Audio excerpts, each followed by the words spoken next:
Ready? The Committee on State Foreign Operations and Related Programs will come to order. Mr. Secretary, I want to welcome you back to the subcommittee. We're looking forward to your statement. You recently noted that while funding for international programs represents just 1% of the total federal budget, it may well define the majority of the history written about our era. Members of this subcommittee certainly understand the importance of these programs. The United States continues to show leadership in areas such as reducing poverty, fighting the AIDS virus, and stopping preventable deaths of mothers and children. However, there are countless security challenges around the world that grab the headlines every day.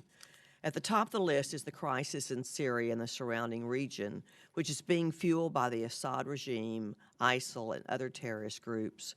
This situation has grown more complicated due to Russia's increased involvement, and we want to hear your thoughts about the situation on the ground. We also are concerned that our allies and partners in the fight against terrorism, such as Egypt, Jordan, and the Kurds in Iraq, are not receiving the assistance they need. While there has been some improvement since I raised this issue with you last year, I want to reiterate that there is no excuse for bureaucratic delays. It's also critical that our policies promote our national security interests and not undermine them. I question why the administration plans to phase out the cash flow financing arrangement for military sales in Egypt, which is one of the most reliable partners of ours in the Middle East. We also must demonstrate our steadfast support to help Israel address the threats posed by Iran and its proxies. Now that a nuclear agreement is in place, we're all closely watching Iran's actions. You've said that some of the funds freed up from the sanctions relief could end up in the hands of terrorists. The threat to Israel is very serious. As you negotiate another long-term memorandum of understanding, it must be made clear that the U.S. support for Israel's security is unequivocal. Another troubling development is the increased violence in Israel and the Palestinian territories over the last several months. We want to hear your thoughts about the prospects for getting the parties back to the negotiating table. We also want to hear what the United States can do to help stop harmful rhetoric and incitement. I want to turn next to Russia's aggressive actions against its neighbors. Many of us don't understand why Ukraine has not received lethal military aid or why the State Department budget proposes to reduce assistance to Ukraine by 55% from last year's level. We also see China asserting itself against the United States and our friends and allies in the Asia-Pacific region. We want to hear how this budget supports countries willing to stand up to China when their territory is threatened. We also watch with great concern as North Korea continues to defy international sanctions. We want to hear your thoughts on what more can be done to stop this rogue nation from its nuclear pursuits. In Afghanistan, a resurgent Taliban and a growing number of foreign fighters continue to threaten the country's security. We question how the $1.2 billion of foreign assistance requested can be effectively programmed in this environment. In the Americas, we see drug and gang violence, human trafficking, and lack of economic opportunity continuing to drive migration to the United States. The subcommittee held a hearing 2 weeks ago on assistance to Central America, where we look at these issues. We must see results before new funds can be considered. We're also monitoring the new public health threat from the Zika virus spreading in this hemisphere and received the supplemental request on Monday. This committee has provided significant funding and the flexibility to address global health threats, and we want to hear how the administration will immediately address the Zika outbreak. We have additional questions about the administration's budget request for the State Department and foreign assistance programs. The total funding requested is roughly last year's level, but you propose to cut programs that have bipartisan support, such as security assistance and humanitarian programs. At the same time, we see an increase is requested for administration priorities, such as funding to combat climate change. One area that we all agree is a priority is preserving the safety and security of our nation's diplomats and development officers. This subcommittee must be sure that funds provided will keep our people safe. In closing, I want to thank you and the men and women of the State Department and the USAID for your work in promoting American interests abroad. We may not always agree on the policy or the means to achieve these goals, but the members of this subcommittee understand the need to engage with all the tools we have available. It's now my turn to my ranking member and friend, Mrs. Lowy, for her opening remarks. Thank you, Madam Chair and Secretary Kerry. It's a pleasure to welcome you before our subcommittee. Since you were sworn into office, the world has witnessed unprecedented levels of turmoil, requiring strong U.S. leadership on many fronts. Chief among them is the Middle East, and I do commend your attempts to bring about a ceasefire in Syria. However, as recent events prove, this requires the cooperation of Russia and Iran. I look forward to hearing your estimation of what it will take for both countries to work with the international community to end the senseless bloodshed and atrocities of the Assad regime, and specifically whether we have the leverage to end the conflict. To continue on Iran, despite differing opinions on the Joint Comprehensive Plan of Action, it must be vigilantly enforced in combination with other sustained efforts to prevent Iran from ever developing nuclear weapons. The international community must have mechanisms in place to thwart Iran's destabilizing behavior in the region, particularly its ability to fund terrorists and export weapons to various proxies. It is critical this committee understand how the administration will address these concerns and meet its commitment to bolster the security of our allies in the region, particularly Israel. These concerns are heightened with recent sanctions relief for the regime and on the heels of the first shipment in 3 years of Iranian oil to Europe last week. In addition to threats from Iran, Israel is threatened by radical extremism on several borders and combats almost daily terrorist attacks by Palestinians. President Abbas has yet to condemn the shootings, car rammings, stabbings against innocent Israelis, yet he meets with terrorist families. Such behavior only incites more violence and makes the goal of 2 states for 2 people even more difficult to achieve. It has also been reported in the media that there have been talks between Fatah and Hamas to establish a new unity government. American support is predicated upon the Palestinian leaders' commitment to resolving all outstanding issues through direct negotiations, which cannot progress if one party refuses to abide by the Oslo conditions of recognizing Israel, renouncing violence, and abiding by previous commitments.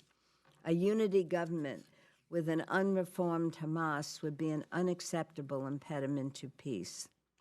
As intractable as the conflict may be, I want to thank you for your efforts in trying to bring the parties together for a 2-state solution, and I hope you will reassure us that the administration will maintain its indispensable role of mediator and veto any resolution before the United Nations in keeping with long-standing policy to defend Israel at the UN. With regard to the fiscal year 2017 budget request, I am pleased it includes strong economic and security assistance for Eastern Europe to combat Russian aggression and for Central America to address the root causes of child and family migration. Continuing our investments to combat climate change, poverty, and disease. This is critical, yet the request reduces humanitarian and disaster assistance by more than $1 billion. With unprecedented human suffering and humanitarian needs around the world, I want to hear your rationale for such a reduction. Mr. Secretary, I share your concern that much of the department's core programs are currently funded through Overseas Contingency Operations, or OCO, which inaccurately reflects our commitment to key partners, international organizations, and humanitarian operations. Diplomacy and development are critical components of our national security. Diplomatic failure increases the risk of conflict or failed states and makes populations more vulnerable to radicalization. Congress must find a more responsible budgeting method to provide the resources to meet these challenges today, tomorrow, and into the future. And finally, I must state yet again my deep frustration with the administration's failure to prioritize international basic education. With more than 120 million children and adolescents currently out of school, the administration proposed cut of $240 million from the amount appropriated by Congress makes 0 sense. We cannot make sustained progress on any of our development goals, from health to growing economies, food security, to building democratic institutions, if generations of children grow up without basic literacy skills. In fact, the White House's own initiative, Let Girls Learn, will be impossible to implement with this unacceptably low funding request. Mr. Secretary, I want to thank you again. Thank you for your service to our country. Thank you for your testimony here today and your stalwart efforts to advance American priorities around the world. Thank you. I'll now yield to Chairman Rogers for his opening statement. Thank you, Madam Chair. Mr. Secretary, good to see you. Thank you for being here to justify your budget request for 017, both for the Department and Foreign Operations. The importance of U.S. leadership in global affairs could never be more pronounced than now. Your job to promote American interests abroad, to pursue peace in regions wrought by hundreds of years of historical and cultural strife, your job to ensure the safety of our people, our citizens living here and abroad, all of this is of paramount importance at a time when the world could not be more insecure. I echo the concerns our leaders have just voiced about ISIS and our need for a comprehensive plan to dismantle this merciless terrorist organization who've senselessly killed thousands of innocent women and children in horrible, horrific examples of hate and prejudice. They will stop at nothing to infiltrate this country and its allies, and we need to provide the American people with a degree of comfort that the tragic events that transpired in San Bernardino cannot and will not be repeated on our soil, and the State Department needs to play a role in that effort. On the international level, the President has rightfully solicited the support of other nations in dismantling ISIS. Coordination will be key to defeating this shared foe, and the U.S. must support our allies in this effort. I echo the chairwoman's sentiment that any assistance to our friends must be delivered in due haste.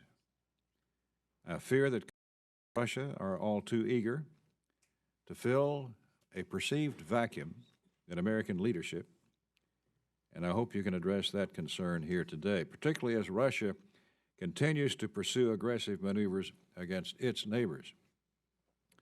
With that in mind, let me echo the Chair's support for Ukraine. The U.S. should support Ukraine during these tough economic times and continue to assist in efforts to protect their sovereignty. And we must provide, Mr. Secretary, the legal, lethal, military aid this Congress has supported, and yet we see it being withheld. We want to ask you why. Turning to issues that concern our closest ally in the Middle East, Israel, First, we must maintain strong oversight over the nuclear agreement with Iran. Stability in the region, which is tenuous on a good day, depends on holding Iran accountable for its actions. I think most people in this room would agree that taking our soldiers hostage and testing a ballistic missile immediately after the Joint Comprehensive Plan of Agreement went into effect was a bad start, to say the least. I hope you'll provide us with an update today about the administration's efforts to make sure Iran lives up to its side of the agreement and what tools we have at our disposal if they don't. And I would remind the Secretary that just as this committee and the Congress controls the power of the purse, the Secretary has a purse to power control as well around the world. And we hope that that leverage is properly used, but used. Another matter that troubles our friends in Israel is the spike in violence and harmful rhetoric. We know you have very close relationships with leaders in the region. We want to know what you are personally doing to dial back this incitement and restore some measure of peace in this troubled territory. No aid should go directly to the Palestinian Authority unless the matter of incitement that's in our bill is addressed. Finally, Mr. Secretary, let me talk a moment about Zika. And I've shared these thoughts with OMB Director Donovan yesterday and others involved, but they bear repeating somewhat here. I'm very disappointed, Mr. Secretary, that the administration didn't take our committee's recommendation to use unobligated funds laying there, unused, for the immediate response to Zika. Now, you've asked for a supplemental request, and we're prepared to look at it carefully. But in the meantime, as an emergency measure, you've got monies laying there. Go ahead and use it. You have our authority and our permission, and hopefully our direction, to go ahead and use, at least temporarily, the funds laying there that are not being used for Zika. And it's when we authorized and appropriated the funds for Ebola a couple of years ago, we purposefully left the ability to use those funds for other diseases as well.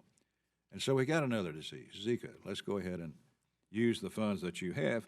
And then if that proves to be inadequate, we can always go back to a supplemental. So, can we talk? Thank you, Mr. Secretary.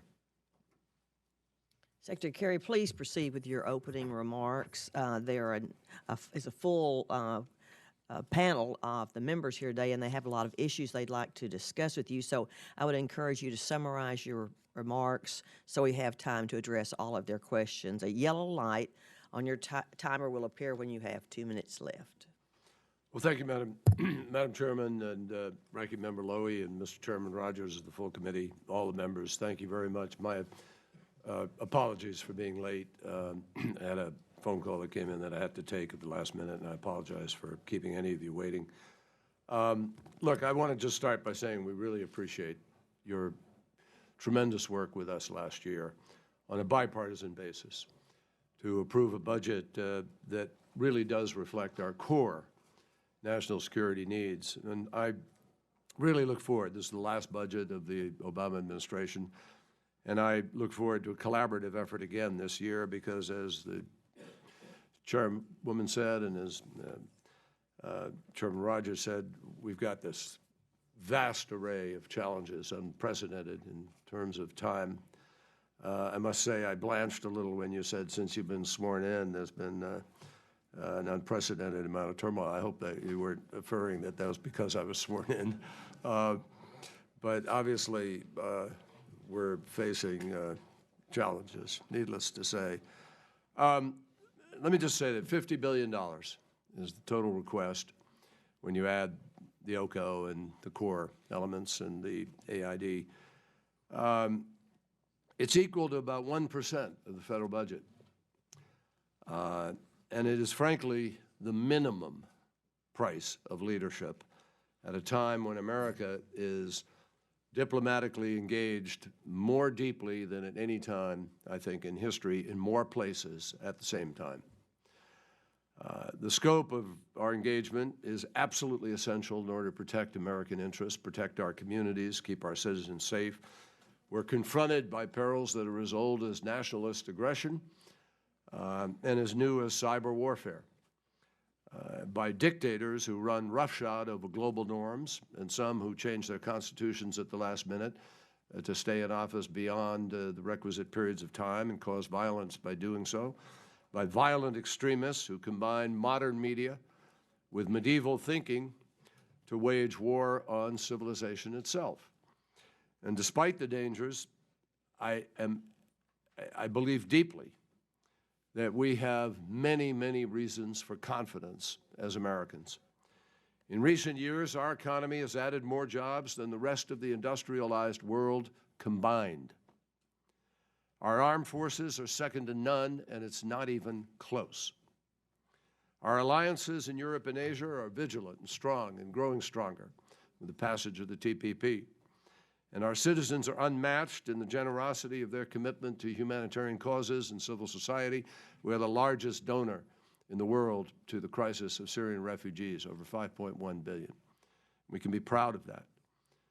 We see and hear a lot of hand-wringing today, but I have to tell you, with all of my affection and the relationships that for many of my colleagues and the relationships I've built around the world, things that are happening in the world that are positive and constructive, massive numbers of people brought into the middle class, diseases being defeated on the brink of, because of our efforts, a generation being born free of AIDS in Africa. I mean, this is extraordinary. And there are great opportunities staring us in the face in terms of the energy future and other possibilities, the largest market in the world, frankly. In the past year, we reached an historic multilateral accord with Iran that has cut off each of that country's pathways to a nuclear weapon, thereby immediately making the world safer for our allies and for us. And I will note that the general in charge of the Israeli Defense Forces, General Ashkar, just the other day, made a speech in which he said that the existential threat to Israel from Iran has been eliminated. That's the chief of the IDF in Israel saying that himself. In Paris in December, we joined governments from more than 190 nations. No easy task to get 190 nations to agree on something. But they approved a comprehensive agreement to curb greenhouse gas emissions and limit the most harmful consequences of climate change. Now we're determined to implement that accord and do everything possible to reduce the carbon pollution and grow economies at the same time, and we believe it is not a choice between one or the other. Just this month, we officially signed the Trans-Pacific Partnership to ensure a level playing field for American businesses and workers, to reassert U.S. leadership in a region that is vital to our interests, and it will cut over 18,000 taxes on Americans' goods that move into that region.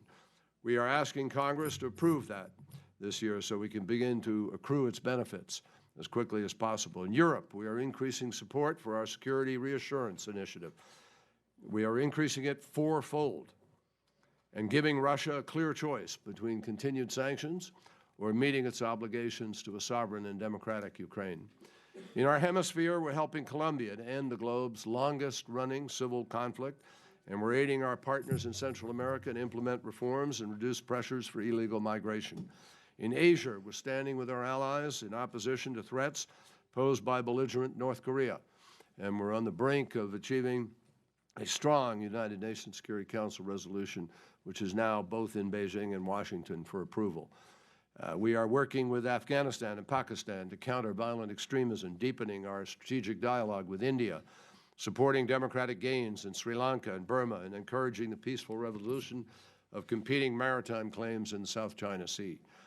And with friends in fast-growing Africa, we have embarked on initiatives to combat hunger, to increase connectivity, to empower women, to train future leaders and fight back against such terrorist groups as Al-Shabaab and Boko Haram. Of course, we recognize that the threat posed by violent extremism extends far beyond any one region. You mentioned, Madam Chair and Ranking Member, the issue of education. And it is not going to be solved primarily by military means. So the approach we have adopted is comprehensive, and it's long-term. Diplomatically, we're striving to end conflicts that fuel extremism, such as those of Libya and Yemen. We are deeply involved in trying to resolve both.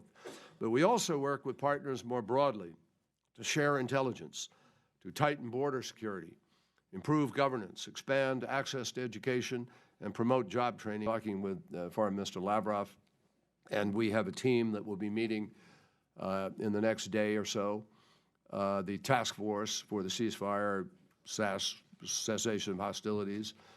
And we are, I'm not here to vouch that it's absolutely going to work or it's, but I'm telling you this is the one way that we can end this war. The alternative is that the war gets worse, that Syria might be totally destroyed, not able to be put back together again. Everybody has said you've got to have a diplomatic solution at some point in time. The question will be, is it ripe? Will Russia work in good faith? Will Iran work in good faith to try to bring about the political transition that the Geneva Communique calls for? I just want to close by saying to everybody that I have been profoundly privileged to have the chance to work with all of you in support of an agenda that I believe reflects not only the most fundamental values and aspirations of the American people, but also carries with it, I am absolutely confident, the hopes of the world. That's the responsibility that you all have. That's what we're going to be talking about this morning, and I thank you very much for your forbearance, Madam Chair. Thank you very much. I'm going to start the questions, and I'd like to return to the topic, one of the topics I raised in my opening statement concerning the delays in delivery of the U.S. security assistance. The administration has asked our friends and allies to step up and play a greater role in the fight against ISIL, yet we need to do more to deliver our commitments to support them. The current foreign military financing and sale processes are cumbersome and bogged down by bureaucracy, and the problems continue. I hear complaints about equipment delays to our partners, for example, Bahrain, Kuwait, and Egypt, and that's why the fiscal year 2016 appropriations bill directed the Government Accountability Office to review this process and make recommendations. Mr. Secretary, what are you doing to expedite the delivery of important equipment to our friends and allies fighting ISIL, and what more needs to be done to this system? Well, the whole procurement system could be sped up, and that's a huge challenge for the appropriations committees and, frankly, the Pentagon and procurement process itself, together with the State Department and the White House. We try to move it as fast as we can. I can assure you, over the past year, we have seen unprecedented stress put on our security assistance mechanisms, and frankly, we've seen them respond pretty efficiently and pretty quickly. We are currently providing expedited assistance to Iraq, Jordan, Lebanon, Saudi Arabia, UAE, and other counter-ISIL coalition members. And I can go through a long list. I mean, we've provided the Peshmerga with more than 65 million rounds of rifle ammunition, 41,000 grenades, 115,000 mortar rounds, 62,000 anti-tank rounds, including 1,000 AT-4s, more than 56,000 RPG rounds, 35,000 weapons, including rifles, anti-tank systems, heavy caliber machine guns, counter-IED equipment, more than 150 vehicles, ambulances, mine-resistant vehicles. Additional equipment is on the way, 5 million rounds of more rifle ammunition. That's just the Kurds. In terms of Jordan, we continue expedited. We've delivered over... I don't mean to interrupt you. Well, I just want to point out that we are in a massive process of providing materials. Now, we have created a special task force with the GCC countries, and I have met with them on the 3 occasions now, I think, and we're going to be meeting again in the next weeks, and we have set up a special office within the State Department for the specific purposes of expediting materials to our allies and coalition partners, precisely to be able to respond to any activities by other countries in the region, Iran or otherwise, but also to help them in terms of their coalition efforts. So I just have to tell you, everybody is cranking full speed. We are doing what we can, but as you know, we do have some budget limitations. You were speaking of the Kurds. The two that I hear the most from is Ukraine and what their requests for weapons to defend themselves, and then the Kurds. But the Kurds, the situation right now, the immediate crisis has to do with the price of oil and the flood of refugees. And it is a crisis from everything that we have been told. What can we do to help them stabilize their economy and get them the equipment they need to fight ISIL? And I still hear continually the fact that the aid for the Kurds has to go through Iraq. That 17% just doesn't get there, and it doesn't get there in time to be helpful. So what else can we do? I have heard that, Madam Chair, about the question of some siphoning off. I don't know, I don't have specific evidence of it, but I have heard these allegations, and we have a team working, the embassy in Baghdad is working very, very closely. It is a fact, indeed, that U.S. military assistance has to go through the central government, and that's required both by Iraqi law and by international law. And the reason for that is that we have, part of our policy has been to try to strengthen the central government of Iraq and not to encourage a break-off or the belief that the independent entities within the country can deal directly with the United States or other countries. So in order to strengthen Iraq, that has been the rule.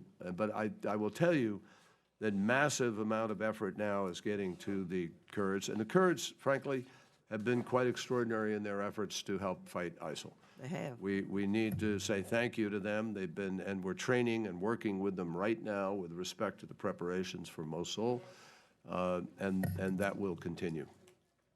Thank you. Mrs. Lowy?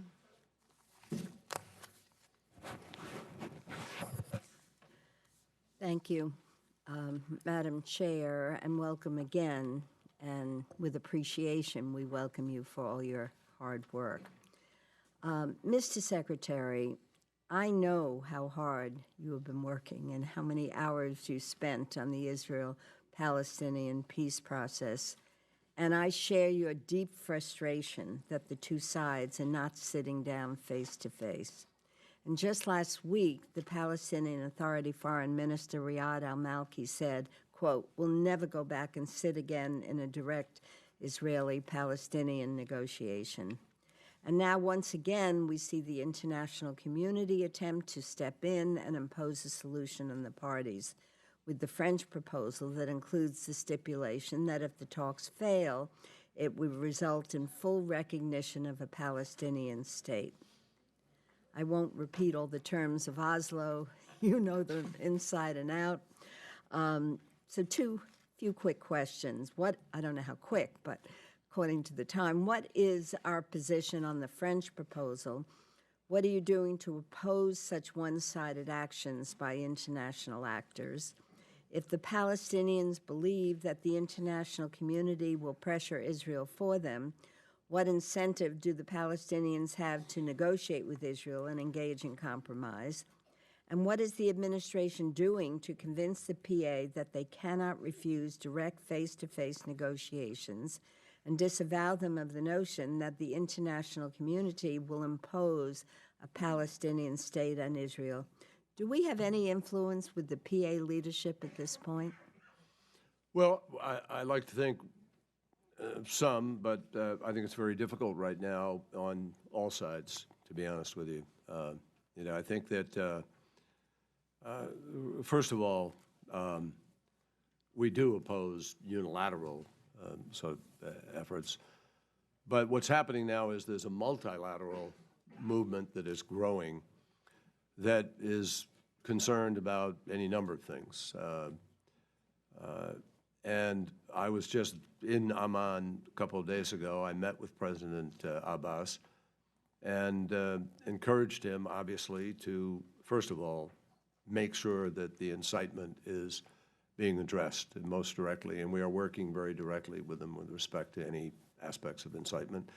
I've called him on occasion to encourage him to condemn acts of violence. He has on occasion, but not with consistency, regrettably. But, it takes two sides to come to the table, and both sides have to really begin to offer something and begin to talk about the modality of doing that. I don't think that the situation is helped by additional settlement construction and building. And I think that we know we need to see measures taken on both sides to indicate a readiness and willingness to try to proceed forward and reduce the violence.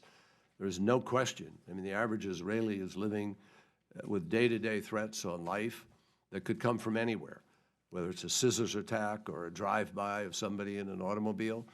But I will call to everybody's attention that there were news reports just 2 days ago of the chief of the intelligence in Israel submitting a report to the government, and the headline of the report that I read out of the Israeli newspapers was that unless there is a peace process, there will be increased violence. So my hope is that everybody will take note of that, not as a threat, but as a sort of sense of reality about the downward spiral that comes if there isn't an active process by which is genuine, by the way. And I think that requires a slightly different formula than has existed previously.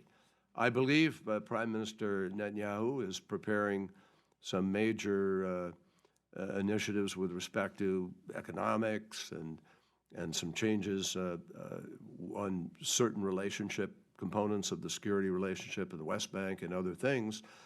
But I have been very clear that, and I think everybody believes, there has to be some kind of political horizon that both sides can understand, a reduction, an elimination of the violence, and a real readiness to move forward in real ways that people can grab onto and understand with respect to the creation of a state.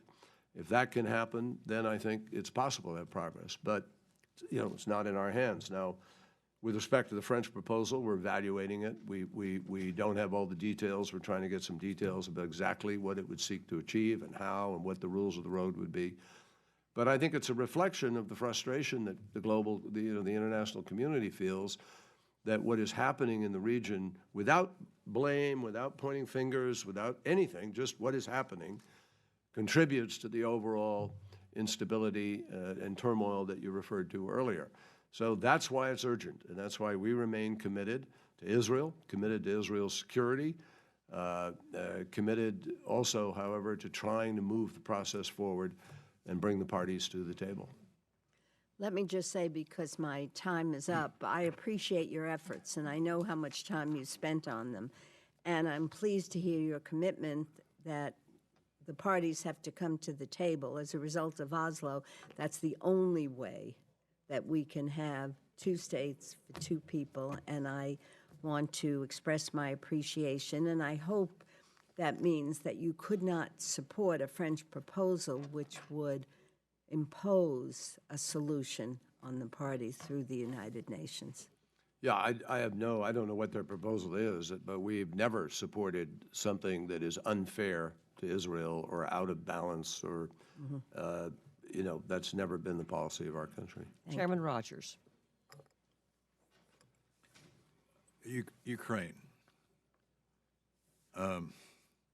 In your budget request, you would slash funding for Ukraine activities by 55%, from $363 million down to $295. In the meantime, the National Defense Authorization Act of 2016 authorized $50 million for certain defensive lethal assistance.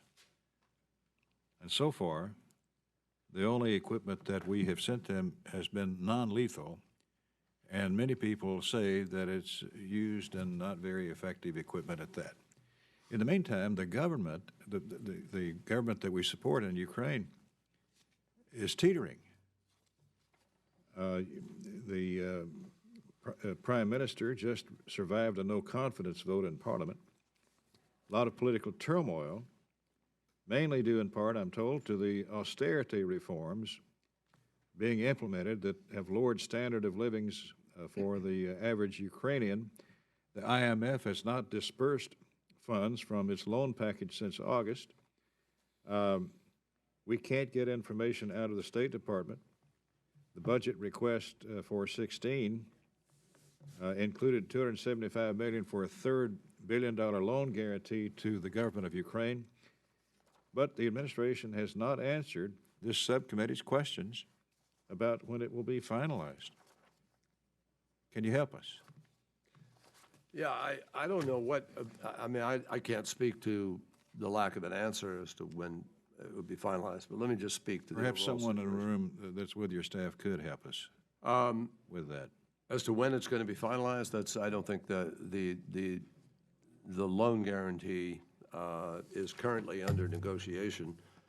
It's the third loan guarantee that we have given. We've put $2 billion on the table already in loan guarantees, and we're negotiating the third. But the uncertainties in the negotiation, Mr. Chairman, frankly, I don't think they can be laid at our doorstep. The reason the IMF has not been able to make a disbursement, and if you look at what Christine Lagarde sent, a 10-point requirement to the government in Kiev, requiring them to move forward on their reforms. And that's partly the reason for some of the turmoil that is going on. There's a significant amount of political disquiet. We've been addressing that very directly. Vice President Biden and I met with President Poroshenko in Switzerland a few weeks ago. We had further meetings in Munich. We've been pushing very hard to try to get the reforms in place that are frankly also required.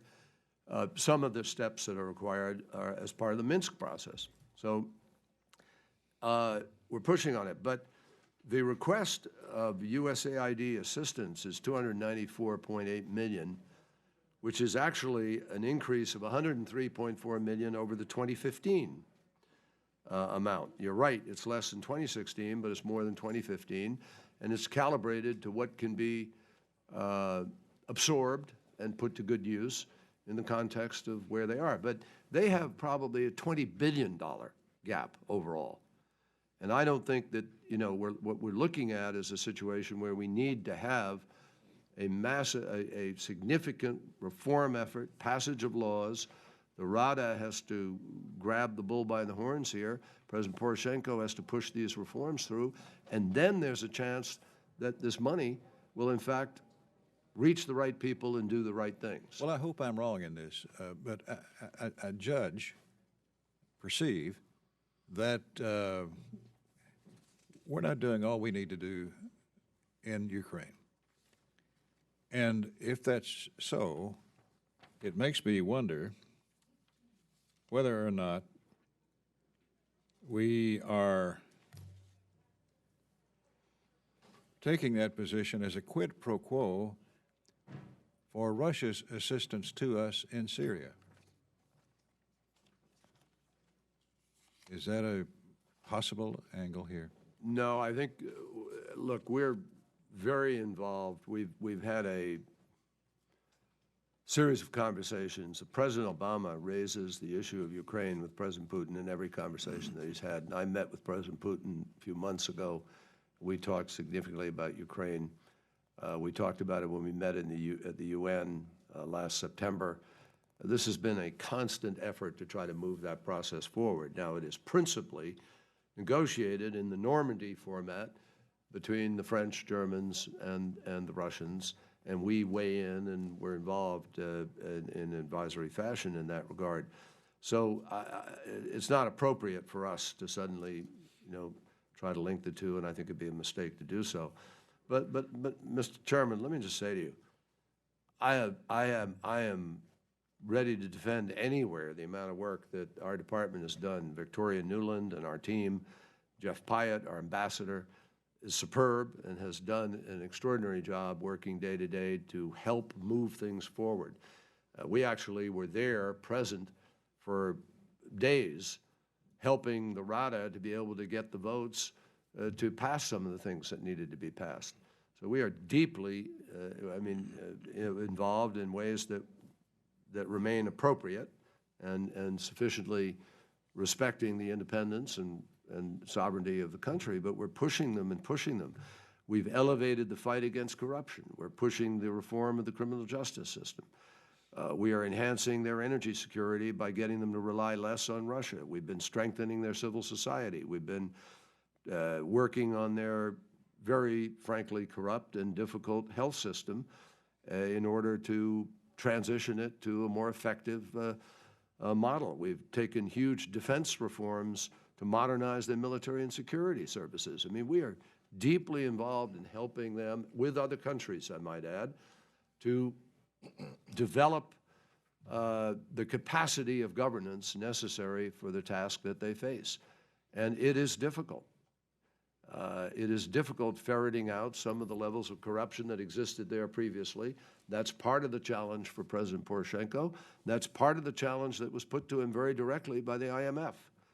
And the point the IMF is making is they're not going to make a loan that's just going to be, you know, wasted and squandered by virtue of a corrupt process. So this challenge is complex, but it is being tackled very, very directly by our very dedicated and frankly, very invested diplomats who want this to succeed.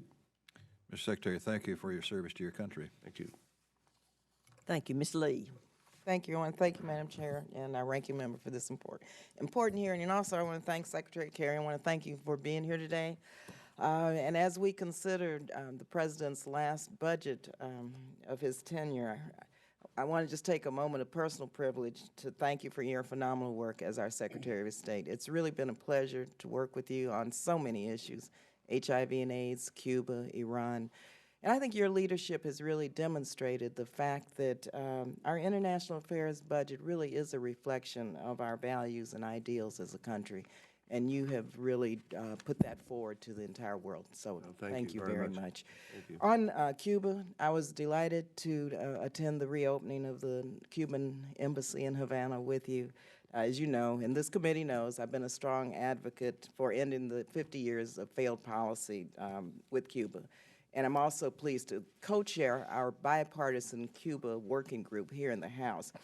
How has the opening of diplomatic ties with Cuba changed the perception of the United States, and how has that impacted our ability to advance our agenda, for instance, with CARICOM and in the Western Hemisphere and throughout the world? Also, along those lines, I just want to ask you, in terms of our democracy programs in this committee and USAID, they know that I've been asking these questions since the incarceration of Alan Gross. How are these democracy programs now ensuring that contractors and subcontractors who work on them know what the laws are, whether we agree or not with the country's laws, that they could be, unfortunately, arrested if, in fact, they engage in these programs, so that they know up front that what risks they're taking in their participation with this, i.e. What happened with Alan Gross. And thank you for helping to make sure Alan got out. Thank you. No, I appreciate that. Thank you very much, Congresswoman Lee. I really appreciate your support in this effort. I know that some people disagreed with it, obviously. But I have to say that it is already creating change. You can see the transformation. There have been more than 50 delegations, congressional and cabinet, that have traveled now to Cuba in the last year. People have seen for themselves. There are regulatory changes that have taken place that have opened new opportunities for U.S. firms to export certain goods and services to Cuba. There have been agricultural delegations that have traveled there to explore how we could eventually, if the embargo is lifted, begin to change life for the Cuban people through better agricultural practices, better goods, actually sell American goods there, which we'd like to do. We signed off on our pilot program for direct transportation of mail, which ought to begin soon. We just signed a reestablished scheduled air service between the United States and Cuba for the first time in more than 50 years. And we've actually empowered a Cuban private sector that now employs 1 in 4 Cubans. A private sector is emerging. And people in the United States can now send unlimited remittances to support private businesses and private microfinance and entrepreneurial training activities and a broad range of tools, materials, and supplies for Cuban entrepreneurs. Now, I happen to believe, as does President Obama, and also the Cuban government has expressed its intent to expand development of communications and internet on the island, to have a target of 50% of its households connected to the internet by 2020. And we obviously endorsed that. And the Cuban government recently opened 35 public Wi-Fi hotspots. So, you know, things are changing. It's not going to happen overnight. We always said that. President Obama was very clear. The transition will take time. We are not happy with the movement in some regard on areas of human rights. There have been some political challenges, obviously, and we're going to continue to press those issues. The president will speak to those things directly when he goes to Cuba. But we feel very, very strongly that this policy was geared to address the hopes and aspirations of the people of Cuba, and that's what it's beginning, in fact, to do, to take hold. And we believe nothing would speak to the Cuban people's aspirations and needs more than lifting the embargo so that we can not have to wrestle with everything that we're trying to do, but just let it happen. And I think what's happened in Eastern Europe is the greatest witness to what happens when you open up and allow the world to come in. And there are other places that respect that too. Myanmar, other people have been on a transition to democracy. So, Congresswoman, I think with respect, our embassy is taking great care to make sure that people understand the rules, aren't stepping over any lines. We have, one of the things we negotiated was an ability to increase the number of diplomats in Cuba, and we're in the process of doing that with this budget. We've asked you for the additional slots and funding for that. Thank you so much. Mr. Diaz-Balart. Madam Chairman. Mr. Secretary, good to see you, sir. Thank you. By the way, I was taken back that you mentioned as a success the U.S. ag sales and independent business licenses when both numbers are actually down. But let me, so it's an interesting thing that would be the success story. Today is the 20th anniversary of the murder of 3 Americans and 1 American resident in international airspace ordered, according to himself, he himself is cited by Castro. Just days before that, the president announced that he would be traveling to Cuba. Now, in December 2015, the president said that any trip of his to Cuba would be conditioned on improvement of human rights on the island. You yourself just said that that's been an area where things have not looked good. Facts. Let me put some facts on the table. Last year, there were documented 8,616 political arrests in Cuba, a huge increase. Several political prisoners on the Obama-Castro list of 53 have since been rearrested. Cuba remains as the only country in the Americas to be classified as not free by Freedom House. Mr. Secretary, by any objective measure, the Castro regime has not improved its human rights record. If anything, it has gotten worse. So, please, again, facts. Please reassure us and give us some facts of where the human rights situation has improved to reassure us that President Obama is not breaking his word of December 15th when he said that he would not visit if human rights conditions had not improved. Where specifically, Mr. Secretary, have the human rights conditions in Cuba on the island improved?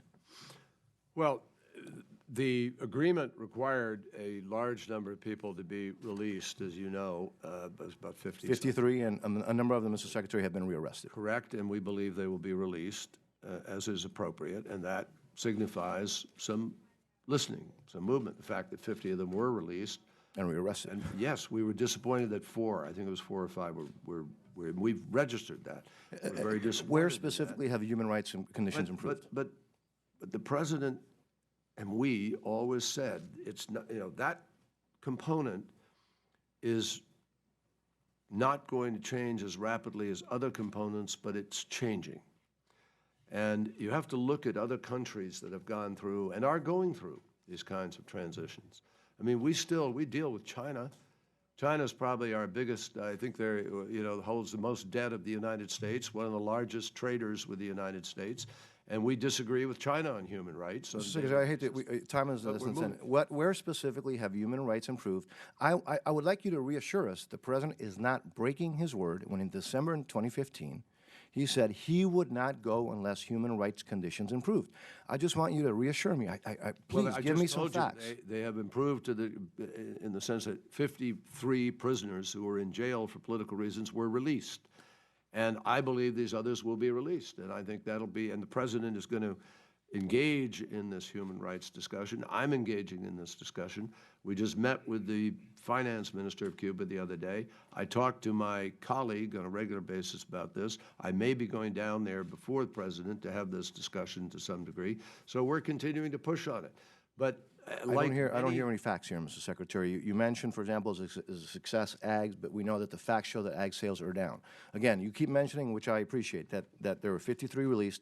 A number of them have been rearrested. There were over, I just mentioned the number, 8,000 arrests, political arrests, not to mention the 200 arrests every Sunday of the ladies in white, the beatings of these women who were just trying to go to church on Sundays.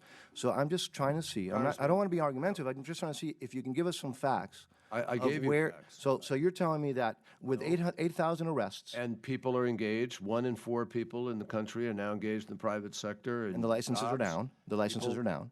Beg your pardon? The licenses of these so-called private independent businesses, the numbers have decreased. There are an increased number of private businesses. There is a capacity to provide finance. There are people who are now being able to open businesses who weren't before. Do you have any of those numbers? Because again, the numbers that we have, Well, I'll get the specific numbers for you. I don't have. I just want you to reassure us, because again, I just keep hearing in I'm platitudes. trying to reassure you, but you don't want to be reassured. Mr. Secretary, you have not given me any numbers. Well, I'll get the numbers to you. We'll get you the numbers. So you have no numbers. And so, again, please reassure me. The President said he would not visit unless human rights improved.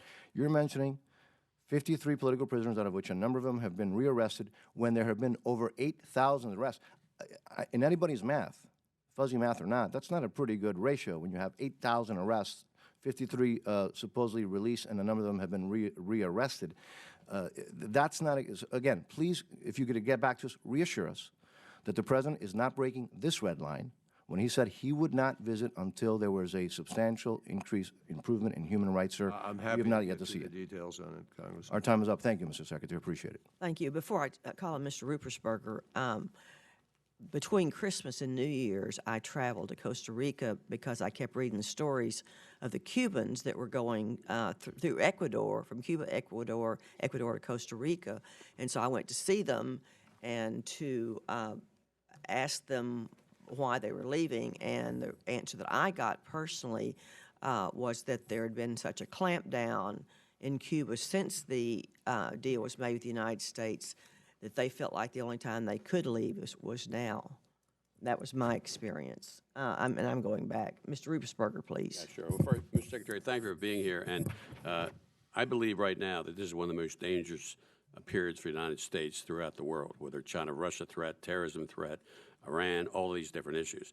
I want to get into the issue of Iran, though. We had a lot of debate, and the agreement went forward with Iran. I think the focal point of the agreement, which a lot of individuals or a lot of people didn't see it this way, was to stop Iran from having nuclear weapons.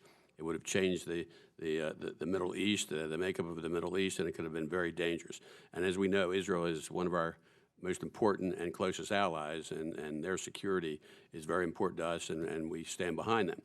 Now, according to the State Department, and I'm going to ask two questions, but according to the State Department, Iran continues to still be the world's leading state sponsor of terrorism. And its quest to dominate the Middle East, expel our influence, that type of thing. They're very active in Iran, in Iraq, in Bahrain, Yemen, Lebanon, Palestine, Central America.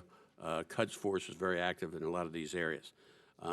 What I want to, the two questions I'm going to ask, number one, is that what is the status after we have the agreement as far as the focal point of, number one, the issue of nuclear weapons? Where are we? Do we feel secure that the goal has been reached? We have independent examination.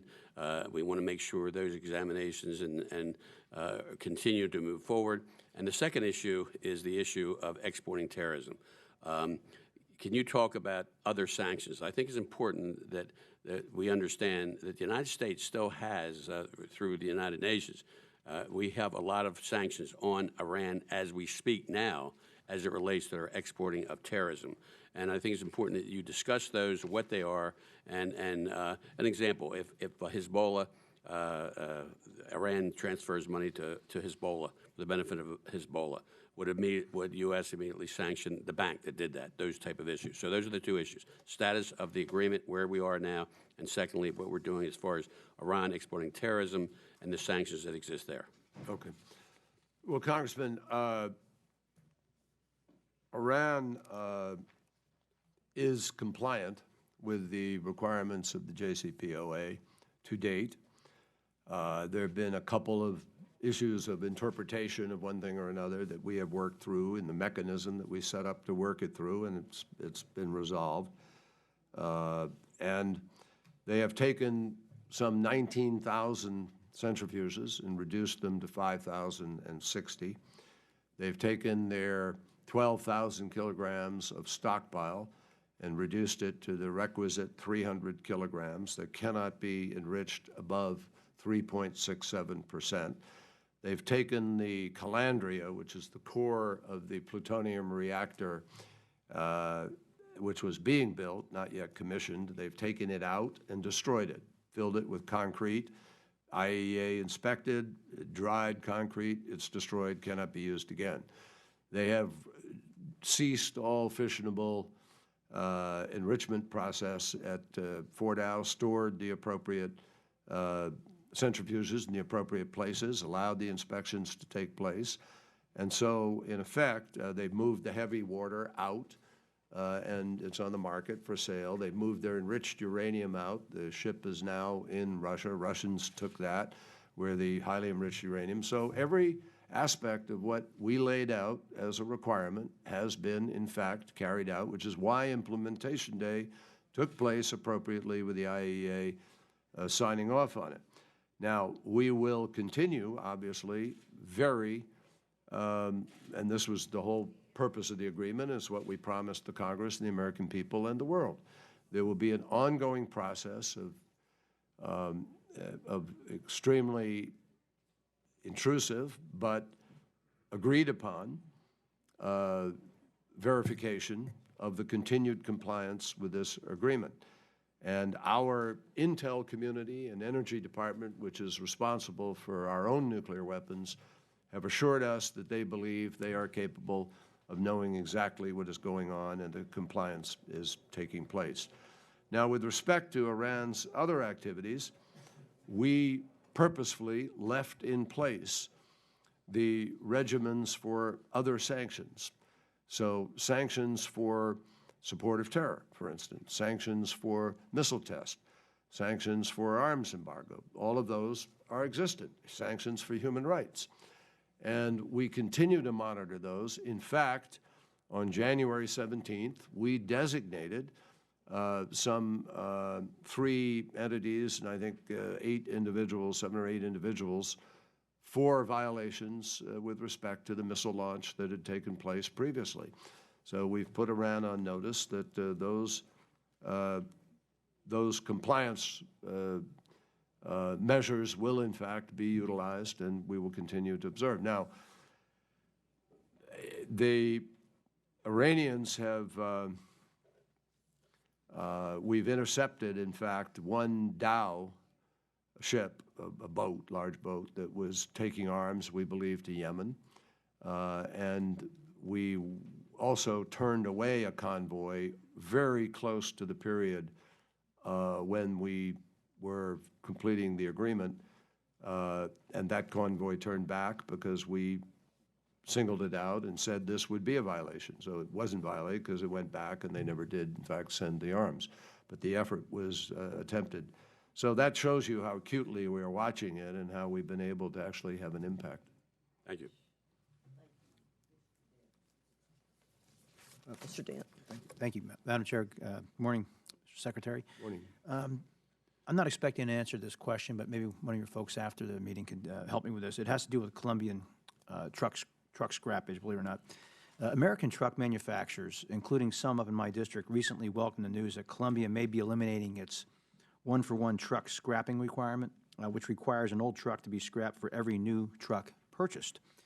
However, we have heard that this change may include a caveat that the requirement would only be eliminated for certain types of trucks, which would still pose a problem for many American manufacturers. And obviously, we have a Colombian trade agreement, and this is a real source of concern for many. So the question I have is, what specific actions does the administration intend to take if Colombia continues to restrict its market for American-made trucks?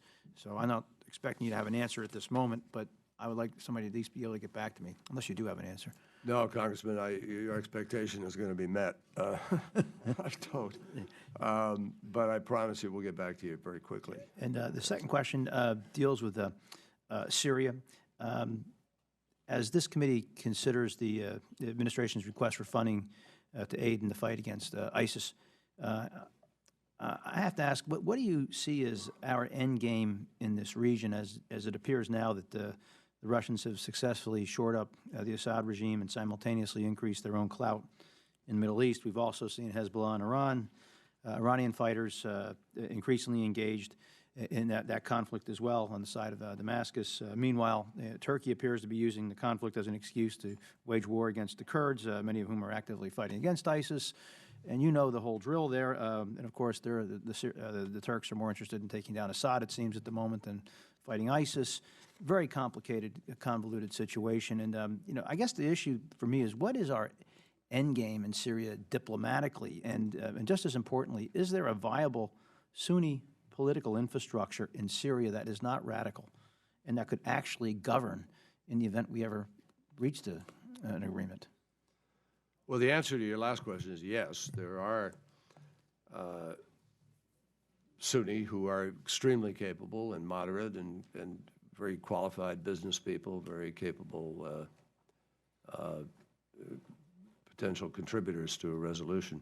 But we don't want to divide this thing up or talk about it in the context of Sunni, Shia, Alawite, whatever. And it's up to the Syrians. I mean, the Syrians have got to make that kind of a decision, which is why we are so supportive of the political process. Now, you ask, what is the end game? The end game is actually shared, or at least in statements and positions publicly put forward.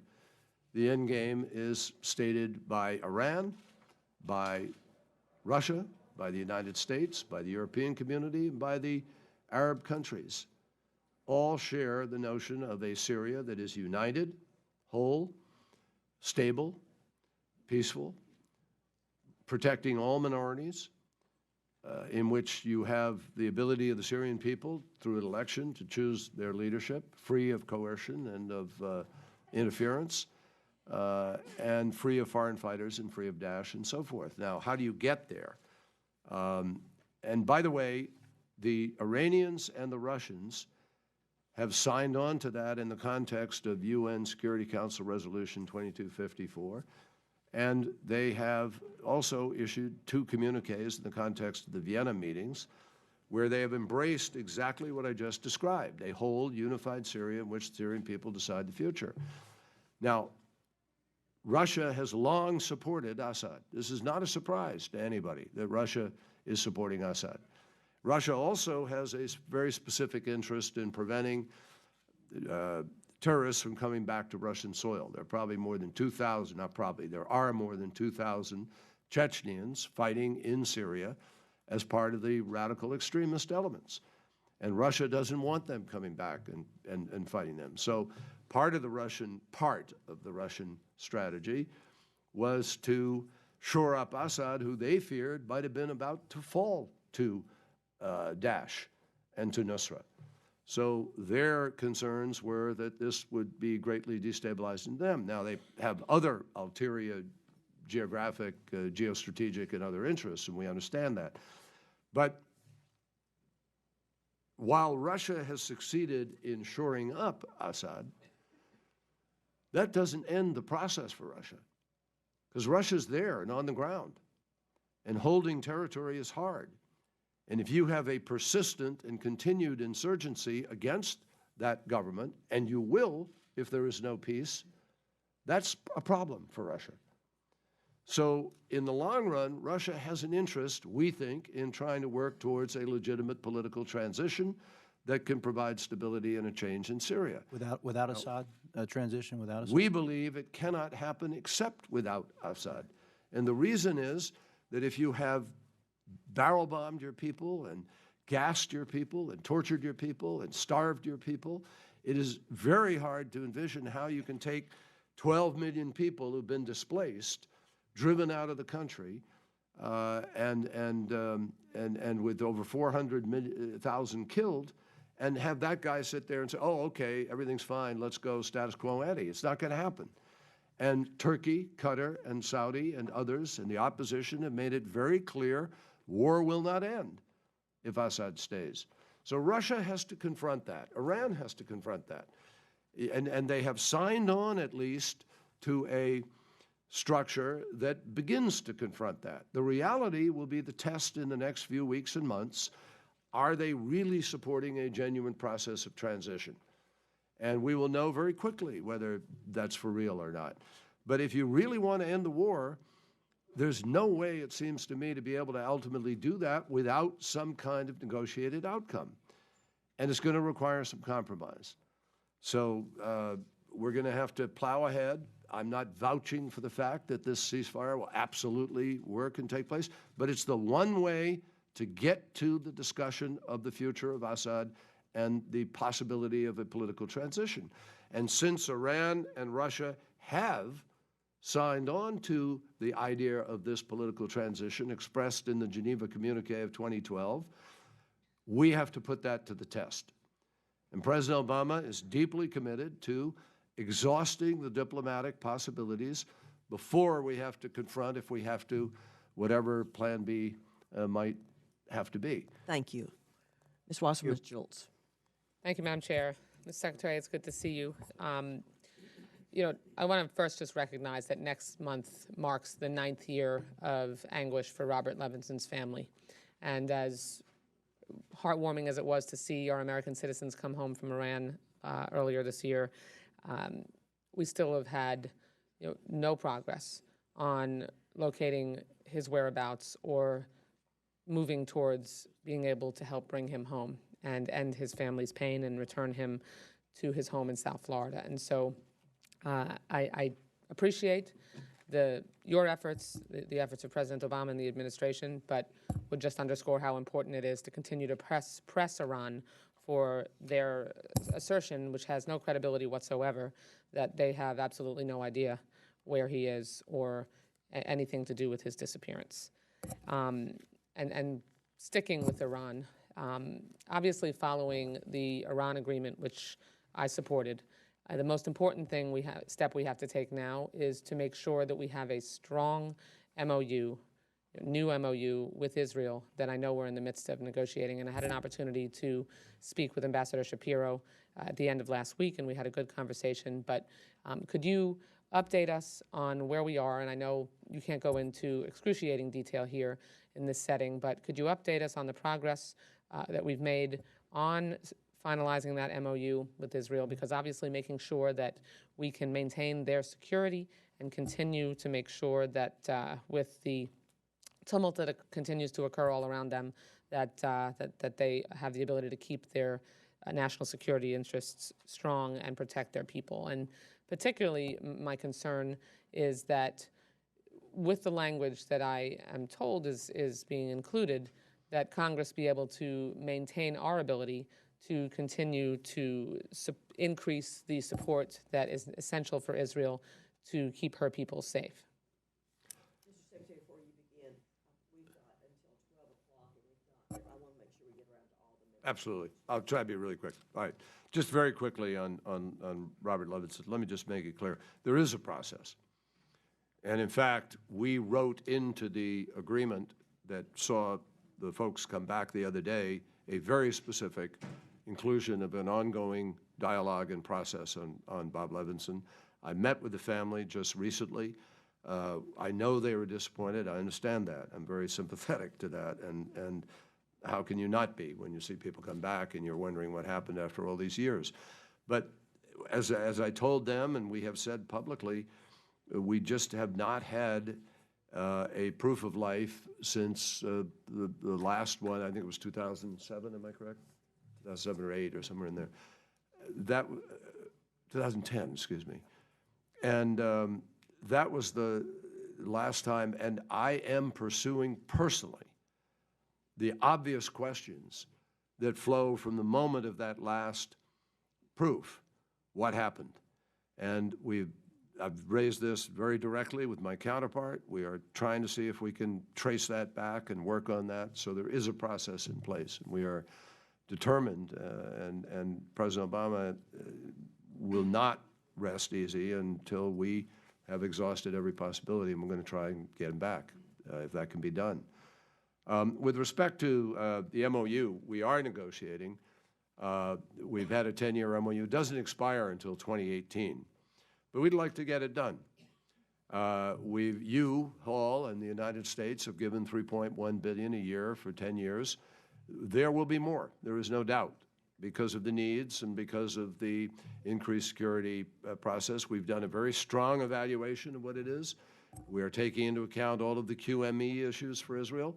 I think it's fair to say that the level of cooperation with Israel, notwithstanding the disagreement over the Iran agreement, the cooperation on a day-to-day basis has really just never been higher, better. We have Iron Dome. We have constant communication. We're working very closely with Israel, and I have no doubt that an MOU will be reached. An MOU will have a larger amount, subject to your judgments, and we will continue to provide Israel with the security that it needs and help it to be able to defend itself by itself. And our ability as members of Congress to be able to address crises and emergency provisions. For sure. I mean, we've always had that, but Yeah. there have been discussions that our ability to do that might be restricted in the MOU, and so I want to make sure that. I'm not aware of that detail at this point. Let me check on it. Debbie, I'll get back to you. Lastly, it's just you alluded to that the current MOU expires in 2018. Obviously, the situation. Everybody wants this ahead of time for planning purposes. Yes. I think well, and also because the circumstances have dramatically shifted, given that we have entered into an Iran agreement, which, as I said, I supported, and I thought it was the appropriate way to keep Iran from gaining a nuclear weapon. But we also have to address the security concerns. For sure, and they will be. Thank you. Mr. Rooney. Thank you, Madam Chair. Mr. Secretary, last July I introduced legislation with the co-chairs of the South Sudan caucus, including Congresswoman Barbara Lee, requiring the President to submit to Congress a strategy to support the UN peacekeeping mission in the South Sudan, to investigate human rights abuses and ease intensifying humanitarian crisis. The bill also directs the administration to pursue high-level engagement with regional and like-minded governments in order to better promote a better environment for the resolution of this crisis, and to halt the flow of arms from all external sources, and to support the creation, implementation, and enforcement of the UN Security Council arms embargo and targeted individual sanctions on all parties to the conflict in South Sudan. While I was cautiously hopeful about the signing of the peace agreement, I felt and still feel strongly that in order for it to succeed, that U.S. leadership and long-term planning is obviously critical. U.S. officials from the past and current administrations have been intimately involved and demonstrated incredible leadership to bring an end to the 17-year civil war between the North and the South. As you know, 5 years ago, the South Sudanese people finally achieved independence, and the U.S. gained a strong ally in South Sudan. But this civil war is devastating, obviously, and it shouldn't deter the U.S. from engaging in aggressive diplomacy to prevent another generation from a lifetime of war, the impact of which we are seeing manifests itself from around the world. I commend the UN panel of experts for conducting what must have been an extremely harrowing investigation in South Sudan, and I'm hopeful that their work will compel the international community to fully recognize the intensity and the atrocities committed throughout the Civil War, ranging from systematic rape and mutilation of women and girls to the recruitment and exploitation of children soldiers. Mr. Secretary, I'd like to ask you sort of a long question because I might not be able to chime back in, but I just wanted to say, as you know, this country is 5 years old. And if we can offer any words here today of optimism for their future there, specifically with regard to missed deadlines, ceasefire violations, attack on humanitarian workers, restrictive laws against the press and civil society, NGOs. So we can assume that this peace agreement may be deemed a failure.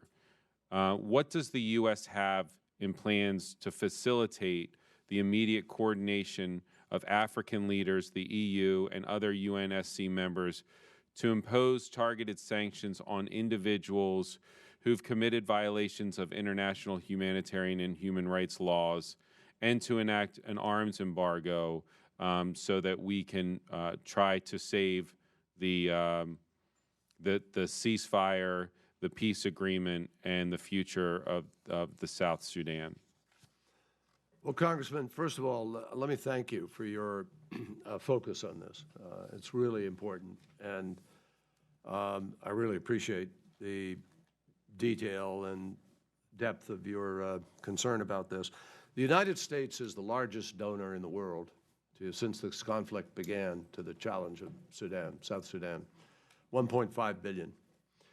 And we have been deeply involved. President Obama has been personally involved when he went over to Ethiopia. He held meetings. He has had personal conversations. I've had personal conversations. I traveled to Juba as secretary and had conversations with President Kiir. I can't tell you how many phone calls I've had with President Kiir and with Riek Machar. And we have pushed very, very hard towards this peace process. We have Ambassador Don Booth has been diligently working away as a special envoy under very difficult circumstances. I don't think South Sudan has a better friend than the United States, and we have pushed very, very hard to have compliance with the international community's desire to end the conflict. They're at a critical stage now. There is the security forces for Riek Machar have now arrived in Juba. He is supposed to go there at some point in time to try to fulfill the mission of having this unity government as part of the peace process. And we have a very real agenda of post-conflict reconstruction, of criminal justice, transitional justice as part of the conflict resolution. We've committed $5 million to accountability to try to help lead in this process, in addition to the aid and other things we're doing. But the bottom line you raised at the end of your question, the sanctions. My message to South Sudan and to the leaders in the process is very simple. This takes leadership. If President Kiir and the people around him and Riek Machar and the people around him don't take on responsibility and deliver on this peace agreement, then the international community is absolutely prepared to put in place individual sanctions for a range of things, ranging from the corruption to property that may be held in other places to the crimes that may have been committed in the course of the war. And we're very serious about that. This is a critical moment for South Sudan's survival, and it's important for people who hold themselves up to be leaders to actually lead. Thank you. Mr. Serrano. Thank you, Madam Chair, and thank you, Mr. Secretary, for your work, for your service to our country in many capacities. For many years, we always heard about Latin American countries telling us, why you guys have this policy with Cuba, why don't you change it? Is it too early to notice whether they appreciate it? Is it too early to see a change in what Latin American countries are saying about that change we made? Not in the least. We have been amazed by the receptivity of countries throughout Latin America as a result of this. It has changed our relationship with other countries in the region. And it has changed their relationship with Cuba and even with Venezuela. It has established credibility for the United States in terms of our goals and hopes. And it really has opened up. There's now a dialogue that is opening up that we may be taking part in with respect to Venezuela. And the credibility we have for that has come out of this transition in Cuba. That's great. That's wonderful. And I tell you, it was a special day in Cuba for Barbara Lee. It was a special day for all of us in Washington to see that flag go up. I thought I'd never see that happen, certainly in my time in Congress and maybe in my lifetime. Yeah. So thank you. Thank you for your work. On a more mundane type question, you have to switch now from an interest section that used to blare messages to the Cuban people and against the government to an embassy that behaves in a diplomatic fashion and so on. Physically and politically, is the change difficult, or is it a transition? Well, it is. It's not. I wouldn't call it. I wouldn't call it difficult. It has its challenges, yes, because we still have some limitations on the amount of equipment that we can bring in, but we broke through with an increase that we haven't had in years, so that we can refurbish the embassy, improve the equipment, have people be able to do a better job of managing the increased numbers of Americans now traveling. That's very important. We negotiated an increase in the number of diplomats that can be there. They are now able to travel throughout Cuba in greater numbers, and this will be important to being able to ascertain the needs of the Cuban people and being able to help us to do good diplomacy. So I think that, you know, as we've gone through this transition, we're recognizing that it's going to require additional funds from the committee. We've asked for that. But I think over the course of time, this will evolve. There's a natural growth. There's also some building of trust in the process as we go forward here. They have to see that we are, in fact, adhering to the Vienna Convention and engaged in diplomacy and not other things. And we have to see that they are, in fact, improving human rights and improving the opportunities for their people. And that's how you will build a transition over a period of time. Okay, and I'll close with this. Is it true you're negotiating a Major League Baseball team in Cuba already? No, I think there's been some discussion about whether or not there might be a visit at some point in time appropriately of a team, but I have nothing to do with any other negotiations. Thank you, Mr. Speaker. Mr. Secretary. Mr. Fortenberry. Thank you, Madam Chair. Good morning, Mr. Secretary. Thank you for being with us. Thanks. Mr. Secretary, I had the extraordinary privilege of being in the room with Pope Francis when he, in a very powerful moment, was given a small cross, a Christian crucifix. That crucifix had belonged to a young Syrian man who had been captured by the jihadists, and he was told to choose, convert or die. And he chose his ancient faith tradition. He chose Christ, and he was beheaded. His mother was able to recover the body, recover this cross, and bury him, and she fled to Austria, which set the stage for this moment which I witnessed. Mr. Secretary, this is repeating itself over and over and over again against Christians, Yazidis, and other religious minorities in the region. In 2004, Colin Powell, when he was Secretary of State, came before the Senate Foreign Relations Committee, and I believe you served on that committee at that point, and declared what was happening in Darfur to be a genocide. There are 200 members of Congress in a bipartisan fashion. We've put our names on a resolution that is forthcoming that declares this genocide. There is a growing international consensus in this regard. The European Parliament has passed something similar. The U.S. Catholic bishops, Pope Francis has spoken out. Hillary Clinton has called it such, Marco Rubio, the International Association of Genocide Scholars. I want to note as well a word of thanks to you and President Obama for the quick action on Mount Sinjar that actually saved the lives of women and children, countless persons who would have been wiped out and victimized. And so what I'm urging here today is that you use the authority and power of your office to call this genocide, to help restore the rich tapestry of the ancient faith traditions in the Middle East, to stop this assault on human dignity and civilization itself, and to set potentially the conditions that we're all hoping and praying for that reestablish this stability and reintegration of these ancient faith traditions into the fabric of the communities in the Middle East entirely. I think the stability, the future stability of the entire region depends upon this.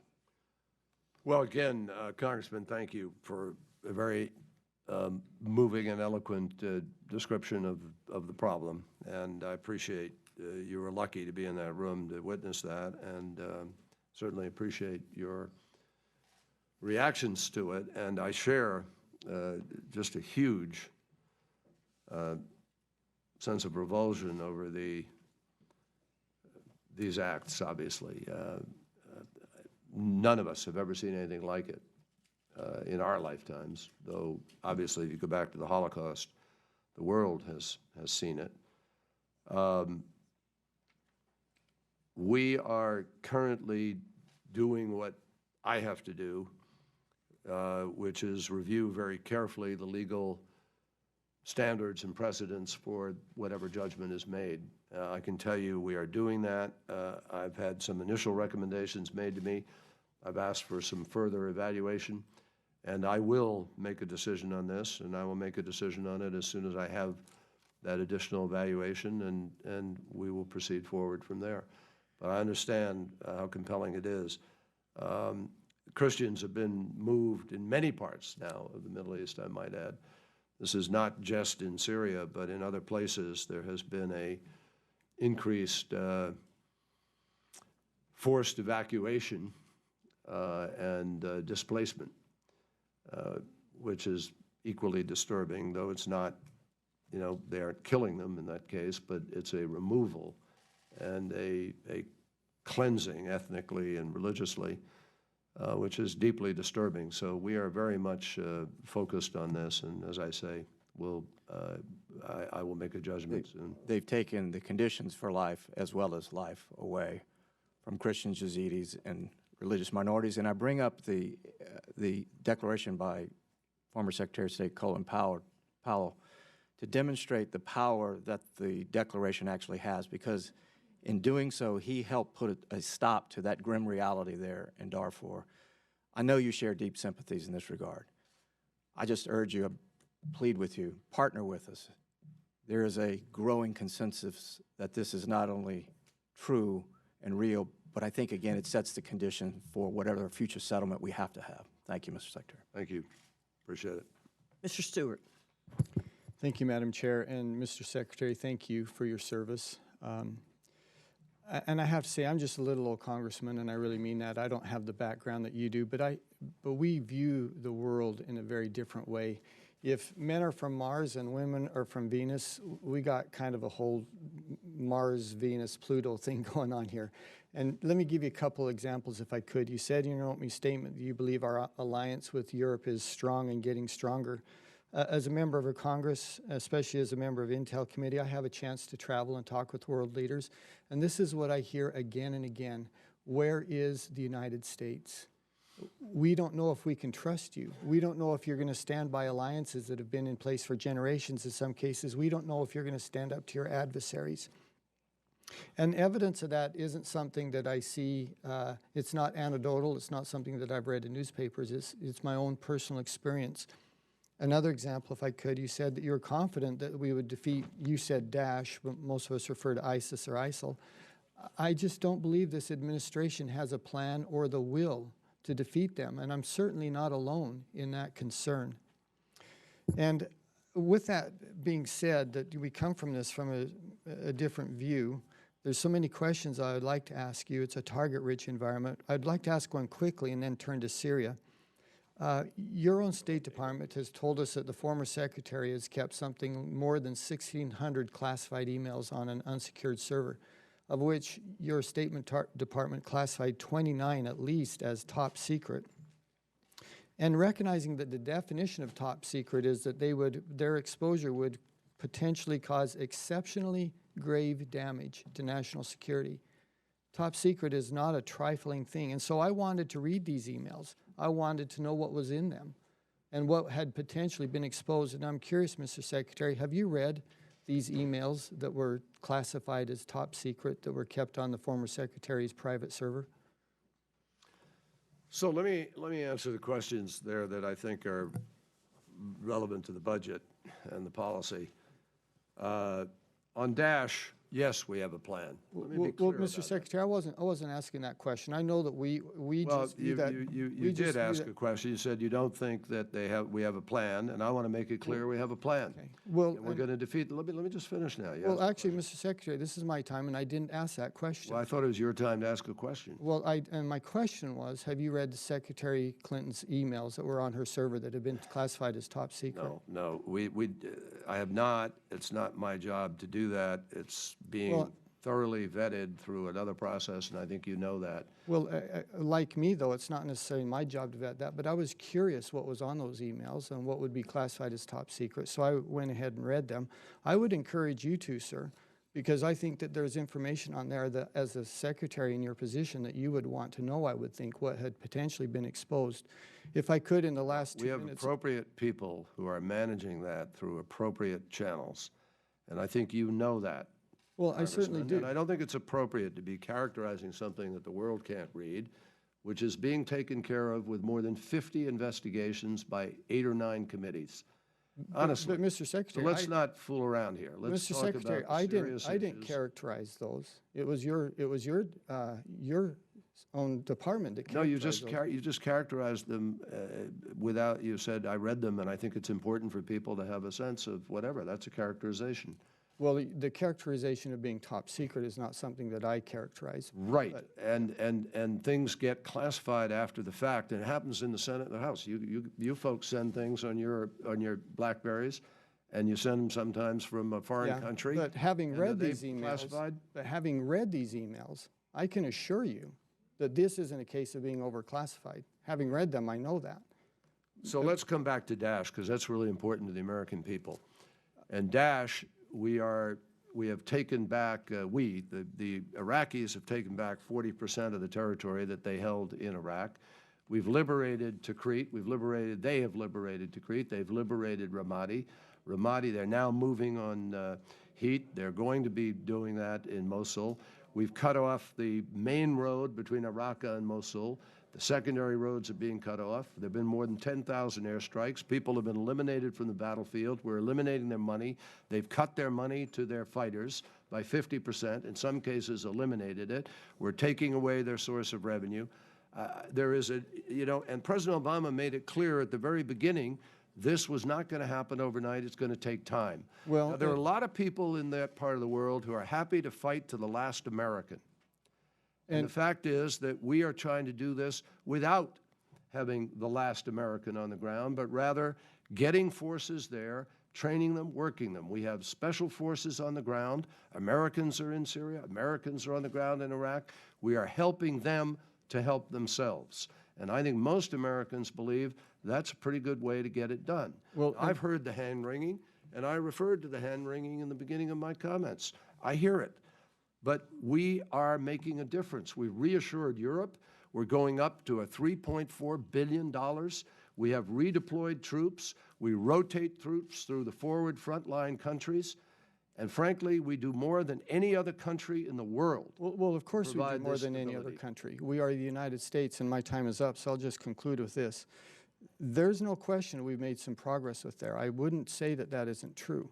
I would say, and you call it hand-wringing in a pejorative way, as if it's, we're children who are just, sitting over here fretting. But there are legitimate... With the facts, Congressman. There are legitimate The facts are that we are getting these things done. Well, the Mr. facts Secretary, are that we have provided for these folks. We could have an exchange about whether we're getting these things done, but it is a legitimate concern on many of our part whether this administration has the will and the plan to move forward on this and to actually defeat them. Because I'm not the only one who questions whether that's the case. And it's not only Americans who question that as well. Many of our allies do.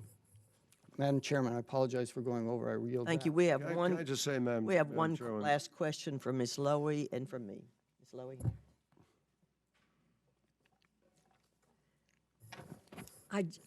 Madam Chair, I just want to say I think the discussion of the emails in this forum, when we have the whole world that is challenging us, seems inappropriate. And if I'm not mistaken, in all the discussions I've heard that Secretary Colin Powell had the same system in place. And in fact, the emails that were sent to both Secretary Powell and Secretary Clinton were not classified at the time they were sent. That's correct. So I think in looking at the whole process, and I'm sure you as the Secretary of State are looking at the whole process, but I don't think this is the appropriate forum But for I us believe you to did have a deal with question, it. didn't you? And I did have another question. Thank you so much. What I was so concerned about, Secretary Kerry, when you were talking about arms shipment outside of the JCPOA being turned around, and isn't it wonderful that they were turned around? My reaction was, is this a cat and mouse game, or is there a real understanding with Iran that they have a responsibility to comply with the UN sanctions, the other sanctions in place, and they shouldn't be arming other nations in the region that are just causing one incident after another where people are dying. So I'm a little puzzled about that and why Iran is not complying with the other sanctions that are very clearly in place. I think, Congresswoman, what you have is sometimes independent actions by independent entities. It's very hard to measure. But as you know, the IRGC opposed the Iran agreement bitterly. Right. The IRGC wanted to have a nuclear umbrella, and the IRGC resented. The IRGC does certain things. And so we, in contacting the government, made it clear that we would take steps if indeed they were going to deliver anything. And since nothing was delivered, there was a response that seemed to be appropriate. Now, it's not a cat and mouse game, no. If we find something happening, we're going to respond as we did on the missile launch. May I ask you, because I know we're all going to be cut off and you have to Yeah. leave, but Mr. Secretary, with great respect, when you said the IRGC is independent, No, I said sometimes things happen. I'm not saying that. We don't know what happened. What we do know is that nothing happened. We didn't have a transfer. We don't know for sure what was on there. We didn't inspect it. So we saw a convoy and we told them it'd be better not to push the envelope here, and they didn't. Now, I don't know specifically what was loaded in there or what, but I'm just saying to you that I think you need to have your facts. When we have the facts, like a missile launch, we responded, and we will in the future. We do know also that there are weapons that have come out of Iran, gone through Damascus, gone to Lebanon, and we've made it very clear, that that's an invitation to response. No question about it. because we're limited on time, I will pursue this with Secretary Liu because I understand these sanctions are being overseen by his department. Treasury is responsible for this series of sanctions, and I think it has to be made very clear that this is unacceptable, even if we don't catch you. Thank you. Well, I mean, Thank you. Thank you for your if you work. know what it is, yeah. Thank Mr. you. Secretary, the committee's given the administration significant funding and flexibility to address global health threats, including broad authority to use funds to address a public health emergency of international concern. Of course, that's Zika, which has been declared by the World Health Organization. Mr. Secretary, to use this authority, you have to declare it in the national interest to respond to such emergency. I'm going to ask a quick question because all I need is one word, yes or no. Do you intend to make this declaration so you can access existing funds immediately to fight the Zika outbreak? Yeah. You're right. We do. I do have that ability, and the Zika virus is still being analyzed and evaluated with respect to exactly what it's going to require, how much it's going to require. We're concerned about it, which is why we requested the additional money. But we're also concerned about Ebola on the other side possibly resurging. And yes, there is some money left over in there. But we don't know how much either one is really going to demand. So we're loath to take what's already been appropriated for Ebola with Zika coming down the line and yet to be determined how big and how broad it's going to be. So it's premature to make that decision. I'm well aware of the authority, obviously. If it suddenly started to move more rapidly and we had a greater sense of broad threat to the public, which required a more immediate response, obviously we'd move in a more, we'd move in an emergency way to take from wherever. But right now, that's just not the way to deal with it in our judgment. We're trying to keep them on separate tracks. As we conclude the hearing today, I want to raise an issue that I continue to hear about from my constituents and also for members. So for this one, just please provide for the record an update on the refugee screening process and highlight what changes have been made to the process to better ensure that refugees admitted for resettlement in the United States do not pose a threat to our country or the community in which they are resettled. That came up about the Syrians that we were looking at. Yep. So if you do submit that for the record, I thank you again for your time. I thank you for your energy and all the effort you've given to world crises, and it's been a pleasure. Thank you. Madam Chairman, I just want to say to you, thank you. You've been terrific. When I've needed to call you urgently, you've been available, and likewise, Ranking Member, and you both have been enormously helpful, and we're very grateful for the bipartisan effort. Thank you. This concludes today's hearing, and members may submit any additional questions for the record. The Subcommittee on State, Foreign Operations, and Related Programs stands adjourned. Hey.